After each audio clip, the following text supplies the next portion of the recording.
Assalamualaikum warahmatullahi wabarakatuh, pemirsa Banten TV dimanapun Anda berada. Senang sekali tentunya saya Riki Rosadi dapat kembali menyapa Anda di podcast Banten TV kali ini. Dan di episode kali ini pemirsa kita juga sudah bersama dengan Pak Eki Baihaki selaku Ya. Ketua Komisi 1 DPRD Kabupaten Serang. Assalamualaikum Pak. Waalaikumsalam warahmatullahi wabarakatuh. Gimana nih Pak kabarnya Pak? Alhamdulillah harus selalu diberikan kesehatan oleh Allah Subhanahu wa taala. Amin. Di tengah musim peralihan tentunya masih tetap semangat Pak ya. Akhir tahun juga. Haruslah kita di lembaga DPRD harus selalu semangat.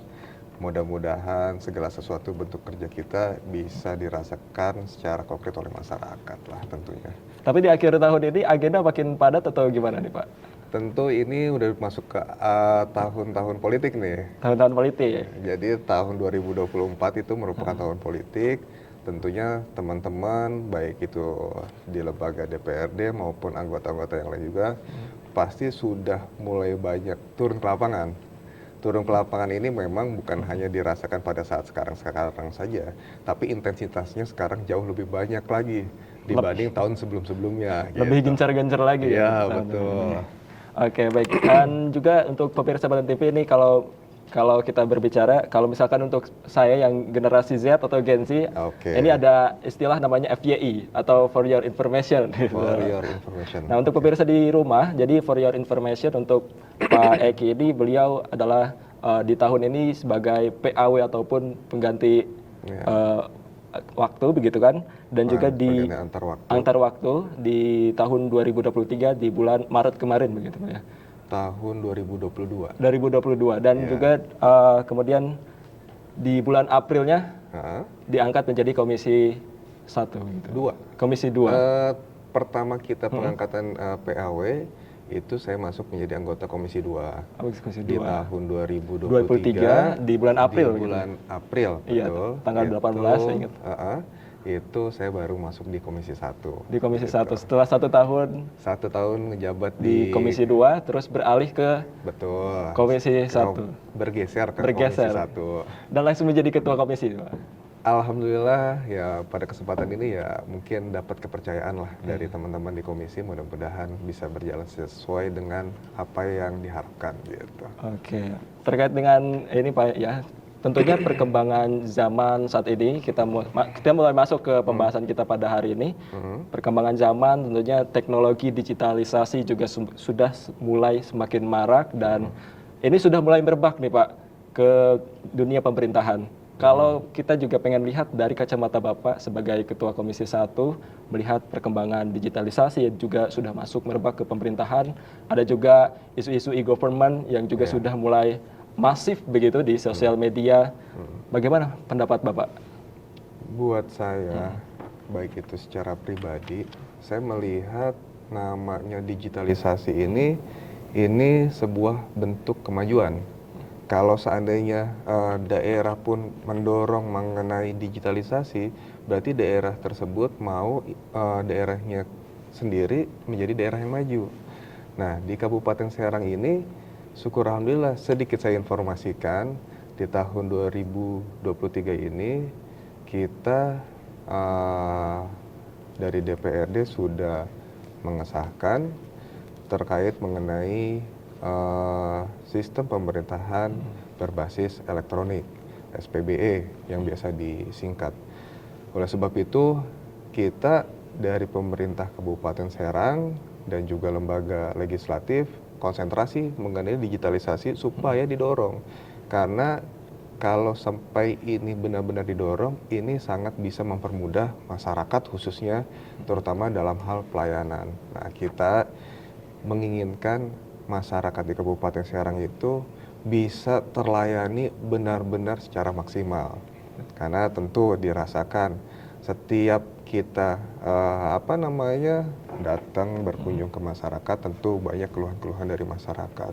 Dari situ pemerintah Kabupaten Serang dan juga DPRD bersinergi untuk bisa mencarikan solusi kira-kira dalam hal terlayani yang bisa maksimal itu menggunakan apa. Makanya dari sini produknya itu ada di DPRD, nanti dalam hal pelaksanaannya ada di pemerintah Kabupaten Serang. Kita bersinergi benar-benar bisa maksimal lah, supaya bisa digitalisasi ini bisa berjalan dengan baik gitu. Berarti dari pemerintah sebenarnya sudah sangat mendorong untuk proses ke arah digitalisasi tersebut. Betul, karena kalau kita berbicara undang-undang di pusat pun, peraturan itu baru ada di tahun 2023 ini kalau tidak salah. Di tahun ini baru ada ya.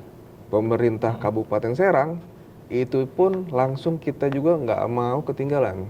Jadi Sehingga begitu aturan turun langsung digas ketika memang pusat itu memiliki aturan tersebut, kita juga nggak mau ketinggalan. Kita pengen aturan tersebut dijadikan sebuah perda, produk secara legal yang ada ataupun yang dimiliki oleh Kabupaten Serang.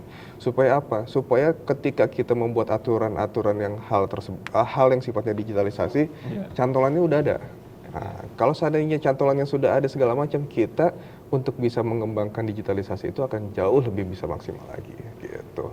Begitu dari pusat sudah ada peraturan, langsung dari daerah merespon langsung begitu. Oh ya, kita jangan sampai ketika ada memang peluang untuk bisa berkembang lebih baik lagi, jangan sampai kita abaikan.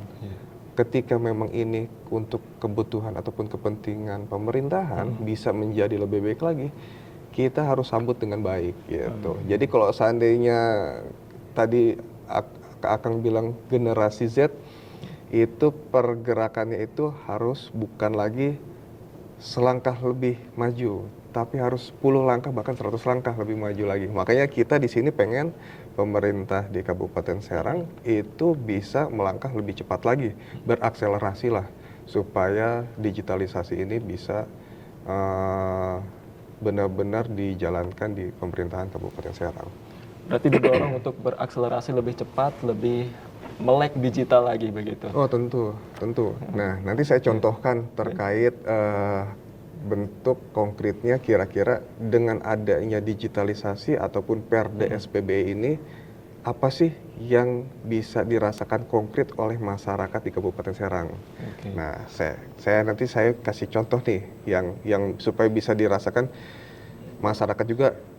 Ketika bicara SPBE, masyarakat bertanya-tanya mungkin, apa sih keuntungan yang dirasakan langsung konkret oleh kita? Nah, itu masyarakat pasti masih ada bertanya-tanya. Nah, di sini saya sekalian sosialisasikanlah mengenai Perda tersebut dan apa bentuk konkret yang bisa dirasakan oleh masyarakat secara langsung. Iya, begitu. Kan tadi sudah didorong untuk berakselerasi 10 bahkan 100 langkah lebih cepat begitu kan. Dan tentunya ini jadi pertanyaan juga, emang sepenting apa gitu Kang untuk kemudian ini harus cepat direspon begitu. Ya, jadi gini, kita itu nanti ke depan punya aplikasi di handphone yang itu nanti semua sistem di beberapa OPD itu termanajemen dalam satu aplikasi. Nah, biasanya mungkin masyarakat untuk mencari pelayanan, itu juga menyampaikan keluhan, perlu beberapa aplikasi. Disdukcapil punya aplikasinya sendiri, Diskominfo punya aplikasinya sendiri, dan yang lain-lain. Nanti ke depan itu nggak ada kayak gitu-gitu. Jadi ke depan itu cuma ada satu aplikasi yang dimiliki oleh pemerintah Kabupaten Serang. Di situ di dalamnya mulai dari pelayanan kesehatan, pelayanan pendidikan, mengenai perizinan, Disdukcapil, KTP, KK, semua ada di situ. Jadi terintegrasi. Jadi nanti nggak ada lagi namanya masyarakat mau buat KK atau akte kelahiran, bawa ke Disdukcapil, ngantri gitu kan. Persyaratannya mungkin karena posisinya ada pejabat yang belum datang di hari itu untuk bisa dikeluarkan, belum bisa diambil di hari itu. Nanti itu saya juga sempat mengalami itu, datang hari itu karena nggak ada, akhirnya ya udah dibesokannya lagi. Padahal kita udah menyempatkan waktu di hari itu. Gitu. Bisa dibilang rugi waktu, rugi biaya dan lain-lain. Nanti ke depan nggak kayak gitu polanya. Cukup kita buka aplikasi, kita ajukan persyaratan melalui handphone. Nanti persyaratannya tentu ada, disiapkan segala macam. Kita tinggal upload. Dan nanti kalau seandainya memang sudah bisa dikeluarkan, kita juga bisa download dari situnya sendiri. Jadi tidak perlu lagi kita keluar rumah untuk mengurus batas akte, ngurus KK dan lain-lain. Dan kita di pemerintah Kabupaten Serang dan juga lembaga legislatif, tentu ini kita bisa memantau seberapa jauh kinerja dari masing-masing OPD. Karena apa? Ketika misalnya masyarakat nyampaikan nih, kita buat KK, di situ juga nanti ada semacam kayak untuk laporan keluhan. Dan itu bisa kita yang buka. Jadi ketika masyarakat, Pak, kita punya permasalahan kakak kita udah kita ajukan 3 hari atau 5 hari, tapi belum keluar-keluar. Kita bisa memantau di situ. Bisa langsung terpantau lah. Bisa terpantau dan kita juga bisa menegur kenapa tidak bisa diselesaikan secara cepat. Apalagi ini hal digitalisasi. Tentu approval itu bisa dilakukan secepat mungkin. Jadi masyarakat tidak harus menunggu, tidak harus mengeluarkan ongkos lagi, tidak harus membuang-buang waktu datang gitu. Jadi kita upayakan pangkas di situ. Nah dari situlah itu salah satu bentuk pelayanan secara konkret yang nantinya masyarakat di Kabupaten Serang bisa merasakan. Nah hal-hal demikian nanti masyarakat itu akan kita mencoba lebih dipermudah lah gitu. Walaupun kalau seandainya dirasakan nanti dengan terbitnya perda tersebut atau aplikasi tersebut, kira-kira ada nggak kemungkinan untuk hal-hal yang tidak diharapkan? Mungkin saja gitu.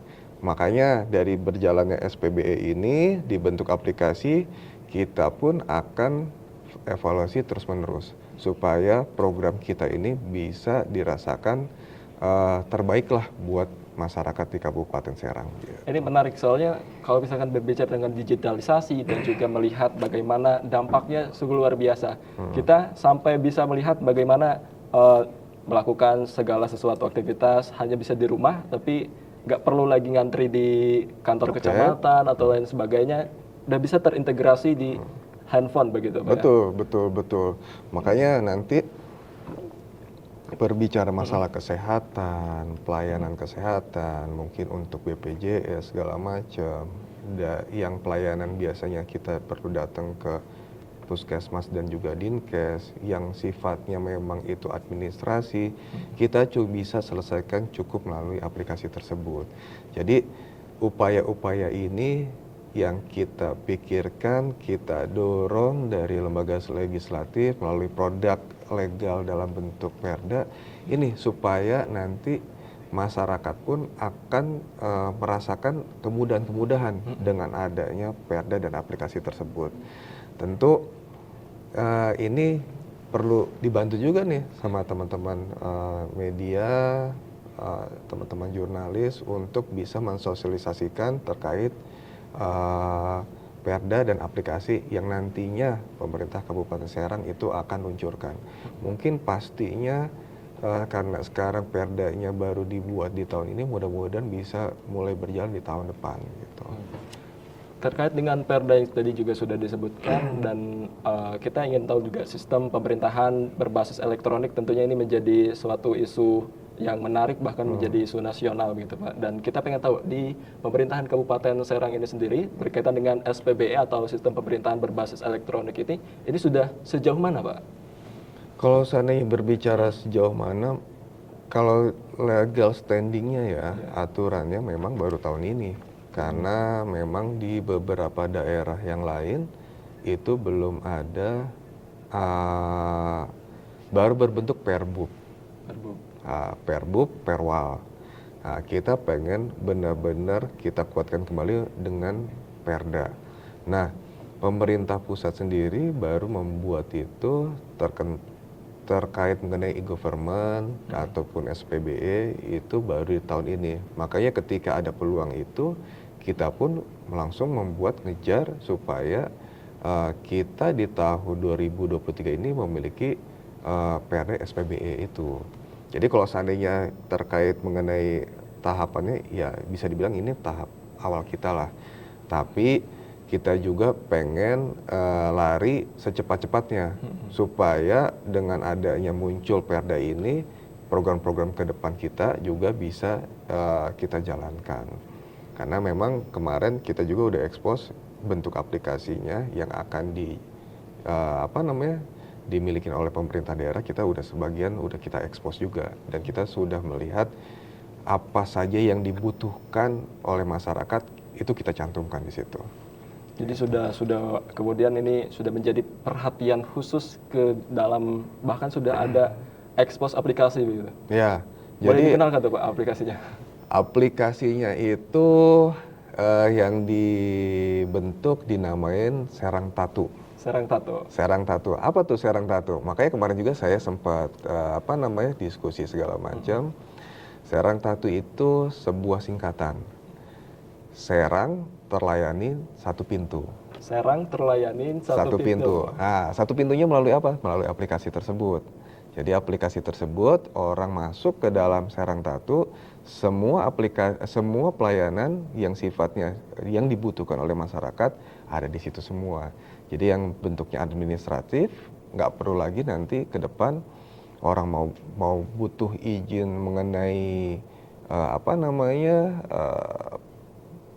beberapa izin di daerah pertanian dan juga nelayan, itu nggak perlu lagi datang ke PTSP untuk diproses, nggak kayak gitu nanti. Semua aplikasinya yang penting dokumen-dokumen perlengkapan itu ada semua dan bisa diupload gitu. Jadi sudah diintegrasikan di aplikasi Serang Tatu. Serang Tatu, betul. Dan kita cukup menyiapkan dokumen-dokumen yang memang Diperlukan, untuk perizinan betul. tersebut. Betul. Makanya kita kemarin ketika membuat pansus, karena pansus waktu itu kita berbicara lintas, bukan hanya di satu komisi, tapi lintas komisi. Kita pada saat pansus kita mengumpulkan OPD-OPD yang terkait dengan OPD pelayanan supaya bisa disinergikan dengan sistem yang akan kita buat gitu. Jadi mereka juga akhirnya ya udah berarti ke depan untuk pelayanan ini bisa masuk ke dalam aplikasi tersebut. Pelayanan ini bisa masuk ke dalam aplikasi tersebut. Progres gitu. dari aplikasi ini sudah sejauh mana nih Pak? Kalau untuk Kemarin sih bentukannya udah diekspos. Mungkin ngebuat sebuah sistem itu kan memang perlu ada waktu dan juga anggaran. Mungkin baru dianggarkan baru di tahun depan lah untuk ngebuat aplikasi itu untuk bisa dijalankan dan juga bisa langsung dirasakan langsung oleh masyarakat di Kabupaten Serang.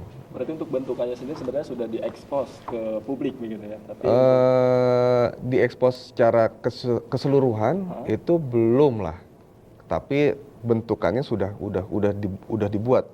Jadi bentukannya sudah ada, dummy-nya sudah ada, tinggal nanti itu lebih ditingkatkan ke bentukan konkretnya lah gitu. Tapi sejauh ini ada tantangan tersendiri nggak sih Pak untuk masalah tentang digitalisasi di sistem pemerintahan? Tantangan pasti ada. Nah ini kita jadi kepo nih, apa sebenarnya tantangan? Sebenarnya tantangan yang paling dirasakan itu sebenarnya dari kebiasaan masyarakat itu sendiri. Contoh, di pemerintah pusat itu sudah sedang mensosialisasikan terkait masalah KTP digital. KTP digital itu bentukannya adanya cuma di handphone, tidak ada bentuk fisiknya. Nah, ketika kita sosialisasikan ke masyarakat, fungsi penggunaan KTP digital itu sama seperti fungsi KTP elektronik. Kalau KTP elektronik itu KTP yang ada bentuk fisiknya. KTP digital itu KTP yang adanya cuma di handphone, tapi bentukan gambarnya semua sama seperti yang ada di fisik. Nah, ketika saya sosialisasikan bersama teman-teman OPD dan juga teman-teman di komisi, masyarakat itu masih, waduh Pak, kita butuh KTP. Itu KTP yang ada di handphone Bapak yang baru kita proses itu sama fungsinya dengan KTP fisiknya.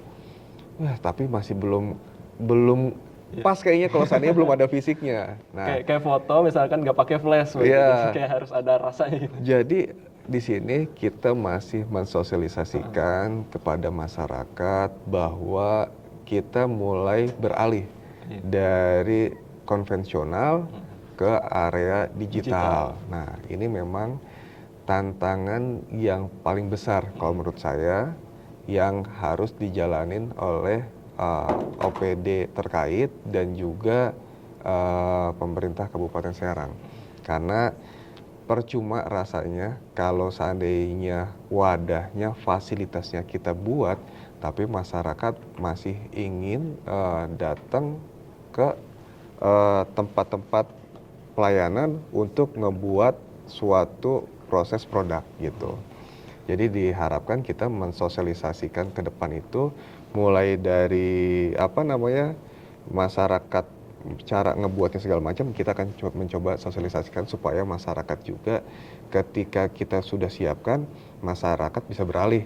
Nanti membuat KTP, membuat KK tidak perlu lagi harus datang, tapi cukup dari rumah, cukup menggunakan handphone ataupun komputer, itu bisa terproses dengan baik gitu. Ya, kalau misalkan berbicara tentang digitalisasi, tentunya ini menjadi dilema tersendiri. Bagaimana kemudian pemerintah harus cepat-cepat begitu kan dengan arus perkembangan zaman, tapi masyarakatnya juga siap belum ini untuk menerima perkembangan zaman tersebut. Ini menjadi dilema sendiri tentunya. Betul, karena memang untuk masyarakat dengan generasi sekarang, penerimaannya itu akan lebih mudah dibanding dengan mungkin usianya di atas usia 40 tahun. Mungkin untuk menggunakan aplikasi-aplikasi tersebut harus dibantu oleh anak atau mungkin cucunya. Nah, kita memaklumi hal tersebut, tapi diharapkan masyarakat generasi sekarang itu bisa lebih melek lagi, sehingga ketika kita punya terobosan-terobosan bisa dirasakan ataupun bisa terbantu oleh masyarakat generasi sekarang gitu. Saya juga ingin mengetahui nih Pak, kalau misalkan kita sudah mulai beralih ke digitalisasi, tentunya ini problematika saat ini adalah bagaimana akses-akses atau website milik pemerintah atau aplikasi milik pemerintah itu sering sekali rawan terjadinya kebocoran gitu. Ataupun ada orang-orang nakal begitu di bidang teknologi. Betul. Atau kita menyebutnya hacker dan betul. Sering ada peretasan. Betul. Melihat cyber security dari pemerintah Kabupaten Serang sendiri menanggapi dengan perkembangan teknologi saat ini bagaimana Pak? Kalau kita bicara jaminan bahwa kita tidak mungkin disusupin hacker, rasa-rasanya nggak ada yang bisa menjamin. Yeah. Bahkan waktu pansus kemarin, hal yang paling memang kita tekankan terkait mengenai pansus tersebut adalah salah satunya mengenai keamanan. Karena bicara hacker, itu bisa dibilang hacker di dalam negeri sendiri itu udah luar biasa sekali. Makanya kalau saya bicara keamanan, dinas-dinas terkait khususnya dinas Diskom Infosatik menyatakan kita akan berupaya maksimal dalam hal mengenai pengamanan untuk aplikasi tersebut. Tapi kembali lagi saya sampaikan itu dalam hal bentuk maksimal, tentu peluang-peluang celah dalam pengamanan itu pasti akan ada. Masih ada. Pasti ada. Jangankan bicara untuk tingkat daerah, tingkat yang nasional aja banyak beberapa pemerintah di pusat yang kejebolan karena beberapa hacker gitu. Jangankan bicara hacker, mungkin ada yang sekarang ini yang saya pernah sempat tren itu terkait mengenai perbankan. Perbankan itu kan berbahaya sekali, tapi tetap aja namanya hacker itu ada upaya-upaya masuk ke arah sana. Ada aja celah, tapi betul. Untuk pemerintah sudah mendorong itu. Tapi sudah.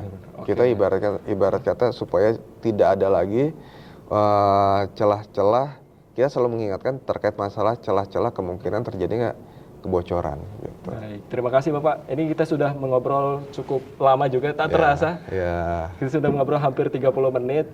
Terima kasih. Mungkin ada harapan ataupun mungkin ucapan yang ingin disampaikan kepada pemirsa Padan TV terkait dengan digitalisasi pemerintahan ini sendiri. Ya, jadi untuk masyarakat khususnya yang ada di Kabupaten Serang, kita pemerintah Kabupaten Serang beserta juga lembaga legislatif DPRD Kabupaten Serang berharap dengan adanya dorongan dari pemerintah Kabupaten Serang terkait produk Perda SPBE ini bisa dirasakan secara konkret, secara nyata oleh masyarakat yang ada di Kabupaten Serang.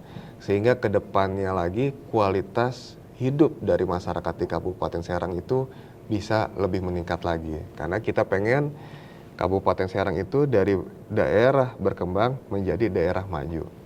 Gitu. Baik, terima kasih Bapak sudah hadir di podcast kita pada hari ini. Terima kasih juga untuk pemirsa di rumah yang sudah menonton perbincangan kita pada hari ini. Amin, amin. Akhir kata kita ucapkan terima kasih dan wassalamualaikum warahmatullahi wabarakatuh. Waalaikumsalam warahmatullahi wabarakatuh. Sampai ketemu lagi Pak. Ya, Oke. terima kasih banyak.